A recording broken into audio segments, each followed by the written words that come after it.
Assalamualaikum warahmatullahi wabarakatuh. Kami dari kelompok 4 akan mempresentasikan teori akuntansi mengenai kerangka konseptual. Sebelumnya, izinkan saya untuk memperkenalkan anggota kelompok dari kelompok kami. Yang pertama ada Anaili Alfiatur Rohmah dengan NIM 065, yang kedua ada Alia Mardatilah dengan NIM 083, yang ketiga ada Fikron Ahmad Alfansuri dengan NIM 097, dan yang terakhir saya sendiri, Safalia Harunisa dengan NIM 112. Di sini kami akan membahas 3 subbab. Subbab yang pertama yaitu definisi kerangka konseptual. Subbab yang kedua adalah bukti riset tentang kerangka konseptual. Subbab yang ketiga yaitu penilaian atas kerangka konseptual. Di sini yang pertama kami akan membahas definisi kerangka konseptual.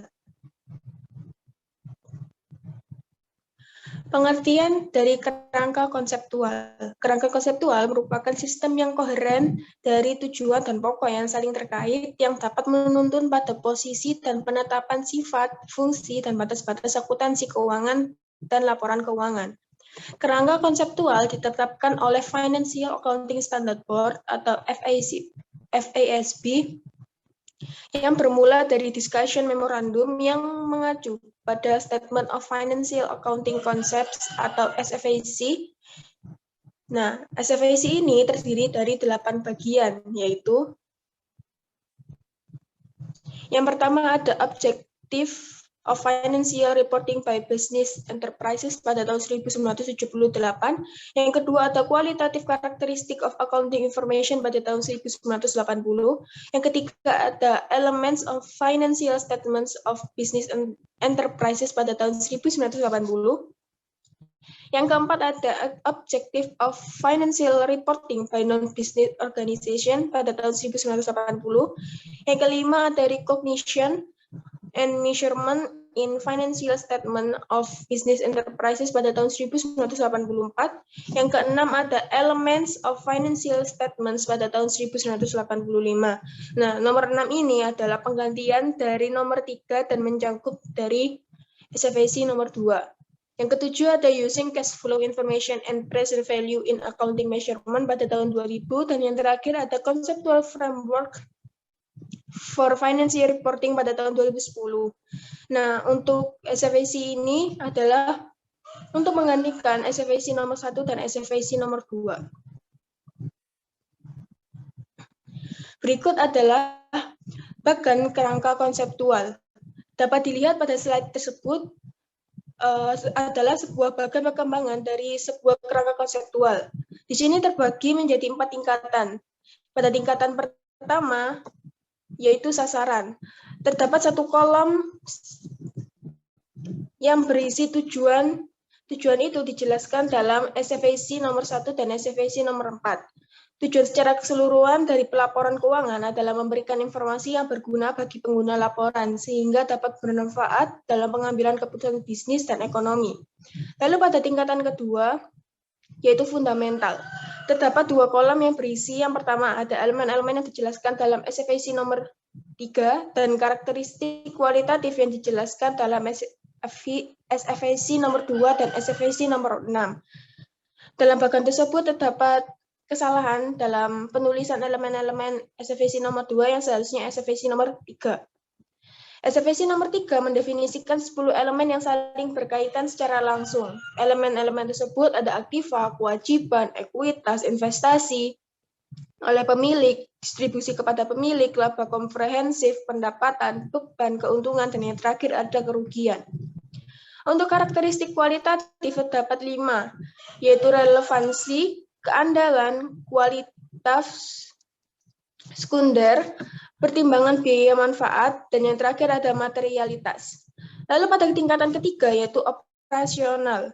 Terdapat 3 kolom yang berisi kriteria pengakuan dan pengukuran yang dijelaskan dalam SFAC nomor 5, laporan keuangan versus pelaporan keuangan, dan yang ketiga ada pengakuan yang dijelaskan dalam SFAC nomor 33. Akan tetapi hal ini hanyalah sebuah percobaan, sehingga belum ditetapkan.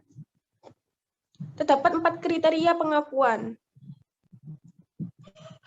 Satu hal tersebut dapat memenuhi definisi dari sebuah elemen laporan keuangan. Yang kedua, ada hal tersebut memiliki atribut yang relevan dan dapat diukur dengan cukup andal. Yang ketiga, ada informasi yang berkenan mampu membuat perbedaan pada keputusan para penggunanya. Dan yang terakhir, ada informasi tersebut representasional, tepat, dapat diverifikasi, dan netral.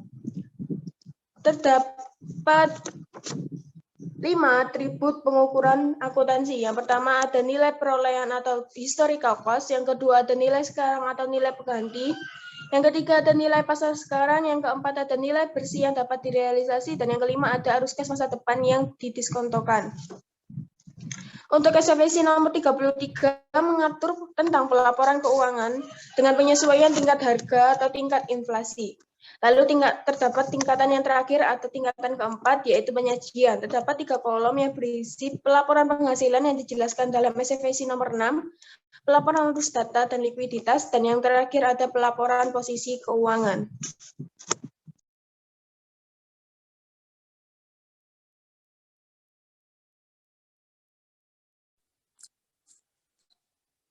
Kemudian saya akan menjelaskan tentang discussion memorandum. Discussion memorandum menjadi awal studi mengenai kerangka konseptual yang disertai dengan dokumen lain yang menyinggung dugaan Truebolt Report on Objective. Laporan terakhir menerima orientasi pengguna Truebolt Report dan menekankan pada arus kas dengan menambahkan beberapa unsur pada laporannya. Diskusi ini memunculkan 2 persoalan baru. Yang pertama yaitu pandangan baru terhadap akuntansi keuangan dan pedoman laporan keuangan. Yang kedua, kerangka untuk berbagai pendekatan pemeliharaan modal. Kemudian ada tujuan dibuatnya kerangka konseptual adalah untuk memberikan pedoman dalam penyusunan dan juga penyajian laporan keuangan secara umum. Maka dari itu, dengan adanya kerangka konseptual, peneliti lebih bisa fokus dalam bentuk kerangka konseptual yang layak diuji, yang layak uji serta dapat memudahkan dalam penyusunan hipotesis dan memudahkan identifikasi fungsi dari berbagai variabel penelitian. Kemudian ada step dalam membuat kerangka konseptual. Step yang pertama yaitu menyeleksi dan mendefinisikan sebuah konsep melalui logika berpikir, kemudian cara dengan menjelaskan secara sederhana dan berdasar akan masalah yang sedang diteliti. Adapun step 2 yakni mengembangkan suatu pernyataan-pernyataan yang saling berhubungan. Step 3, mengembangkan yang telah ada dalam kerangka maupun di dalam gambar.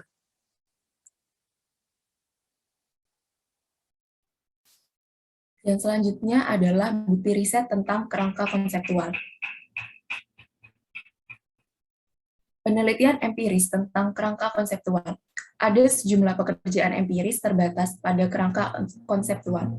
Dalam percobaan melibatkan 28 mantan anggota FASB dan APB yang mencoba menggunakan karakteristik kualitatif SFAC nomor 2. Hanya verifiability dan biaya seperti dalam manfaat lebih besar dari biaya yang ditemukan beroperasi dalam hal memiliki beberapa tingkat kesamaan. Huchak dan McAllister di tahun 1994 melakukan pemeriksaan analisis isi dari PSAK 117. Pertama menemukan bahwa mereka menekankan lebih atau kurang merata baik relevansi dan keandalan dari SFAC nomor 2. Sebuah penelitian lain menyatakan pentingnya karakteristik kualitatif dari SFAC nomor 2. Pengguna laporan terbagi menjadi 3 kelompok, yaitu pembuat, auditor, dan pengguna. Untuk kelompok auditor, biasanya karakteristik kualitatif yang paling penting adalah kehandalan. Sedangkan kelompok pengguna dan pembuat, karakteristik kualitatif yang paling penting adalah relevansi. Sampel yang dipilih adalah 600 CPA di Pennsylvania yang diidentifikasi berdasarkan sebagian pengalaman kerja mereka sebagai pembuat, auditor, atau pengguna.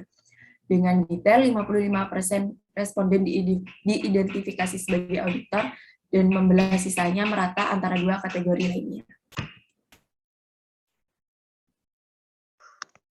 Selanjutnya yaitu materi penilaian atas kerangka konseptual.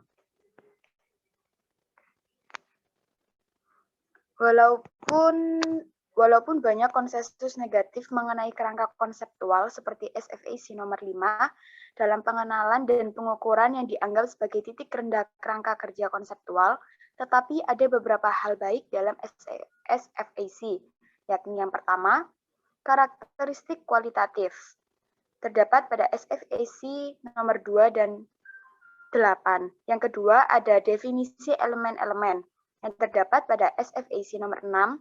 Yang ketiga, ada perbaikan ukuran nilai saat ini yang terdapat pada SFAC nomor 7.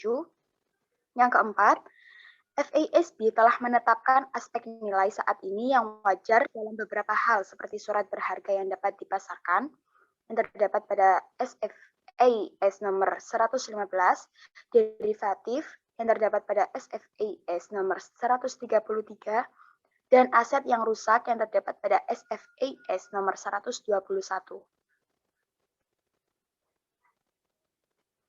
Agak sulit untuk menganggap proyek ini serius, terlepas dari semua waktu, uang, dan usaha yang dikeluarkan, karena dalam kata pembuka setiap standar, Dewan selaku mengatakan bahwa SFAC tidak pernah melakukan 3 hal berikut ini. Yang pertama, menuntut perubahan dalam asas-asas akuntansi yang ada dan diterima secara umum. Yang kedua, merubah, memodifikasi, dan menafsirkan pernyataan standar akuntansi keuangan.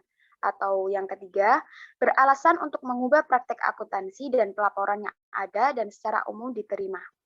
Meskipun demikian, ada tanda-tanda yang memungkinkan pengguna kerangka konseptual, yakni yang pertama, peningkatan dalam bidang persewaan, dan yang kedua, adanya bagian kecil berjudul bagaimana kesimpulan dalam pernyataan berkaitan dengan kerangka konseptual pada ringkasan tiap mayor standarnya. Sekian yang dapat kelompok kami sampaikan, kurang lebihnya mohon maaf. Wassalamualaikum warahmatullahi wabarakatuh.